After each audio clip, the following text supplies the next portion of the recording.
Olá pessoal, estou aqui novamente, Breno Lucano. Esse vídeo de hoje, ele é na verdade uma resposta a um vídeo anterior que eu fiz, onde eu tentei responder algumas questões a respeito de Marco Aurélio.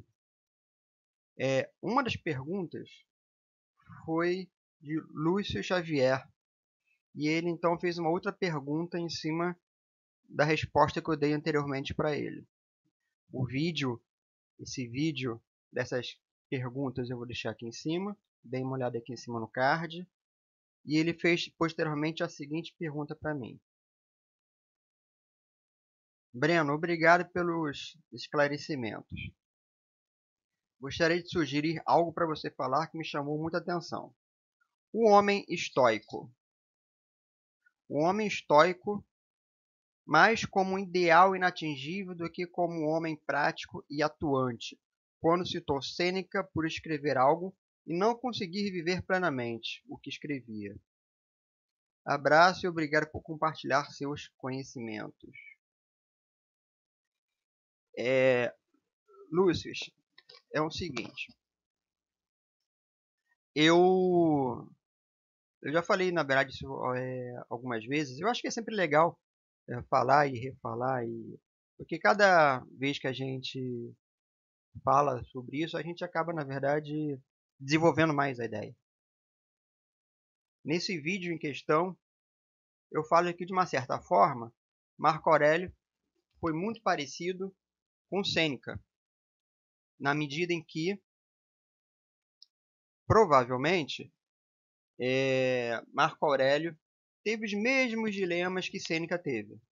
Quer dizer, ele, ele era um homem histórico, era um estadista, envolvido na política, envolvido numa sociedade com uma determinada perspectiva histórica, política, cultural. Isso faz com que ele fique longe da questão do homem ideal pensado por Zenão.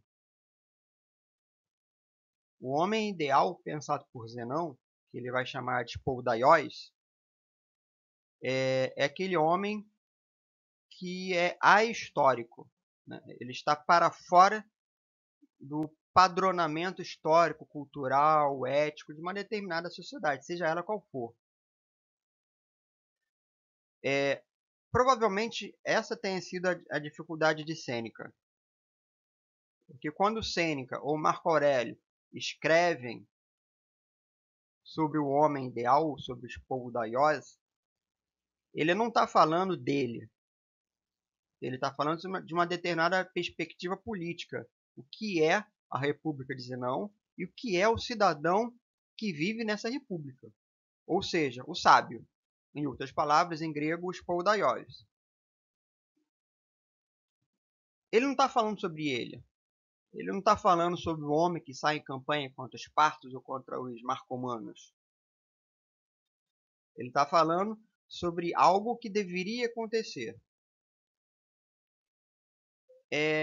No livro O Estoicismo de Jambrum, tem um texto no final, no pós-fácil, que eu acho muito interessante. O autor faz uma comparação dos estoicos com Pascal, que eu acho muito legal. Pascal vai surgir com aquela ideia de miseria hominis, fazendo uma contraposição aos estoicos. Os estoicos são sempre aquele cara formidável, é aquele cara que não tem dúvida, sempre altivo, porque a própria construção ontológica que Zenão faz do sábio é aquele cara que acerta em tudo aquilo que faz, não tem medo, não tem temor, ele é constante, ele tem a mesma constância dos deuses. Por isso, o sábio estoico é uma espécie de Deus entre nós. Mas Pascal ele faz uma comparação nesse texto.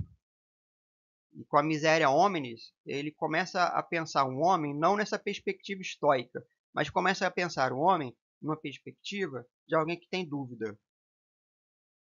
De alguém que não é constante, como Zenão pensou, mas que é alguém que se coloca a caminho, apesar da dúvida.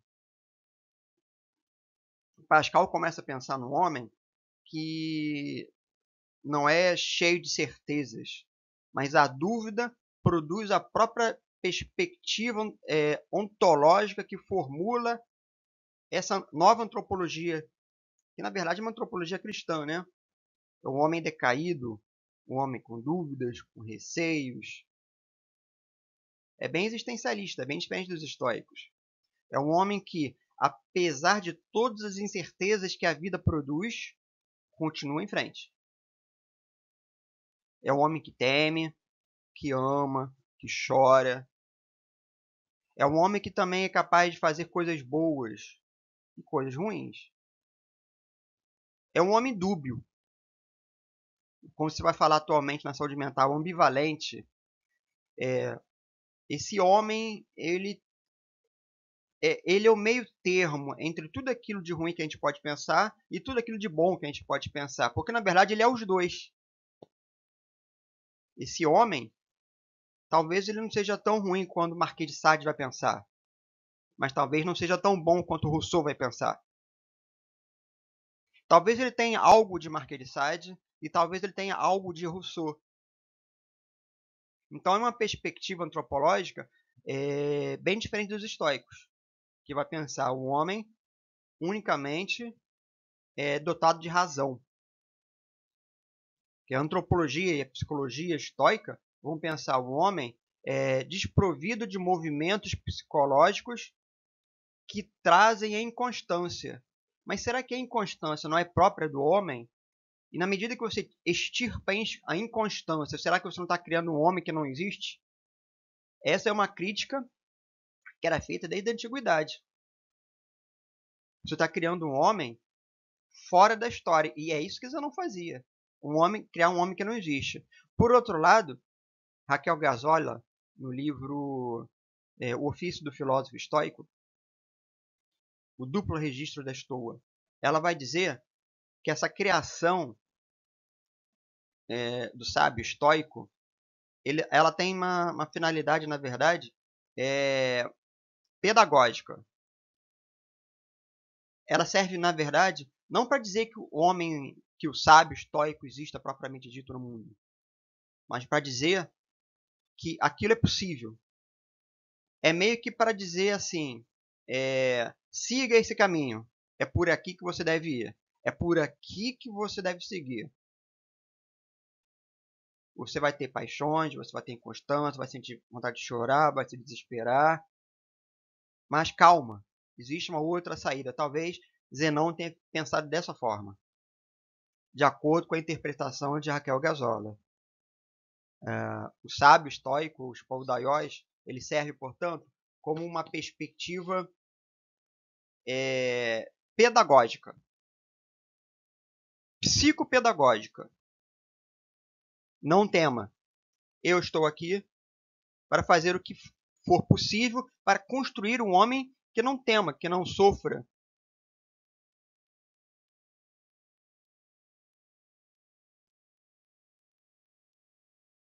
Creio que Raquel Gazola tenha pensado dessa forma. Pelo menos é o que dá para entender no livro. E eu acho que a pergunta que Pascal faz sobre o que pode o homem vai muito nesse sentido.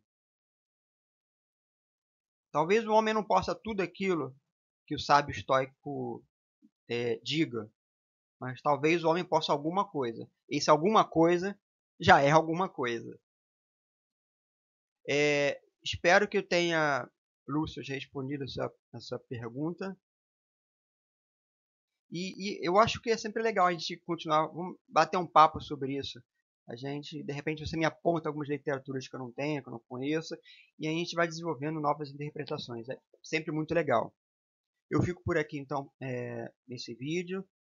Eu deixo o link do nosso blog, Portal Veritas, sempre à disposição. A nossa página no Facebook, o Portal Veritas também. Até a próxima.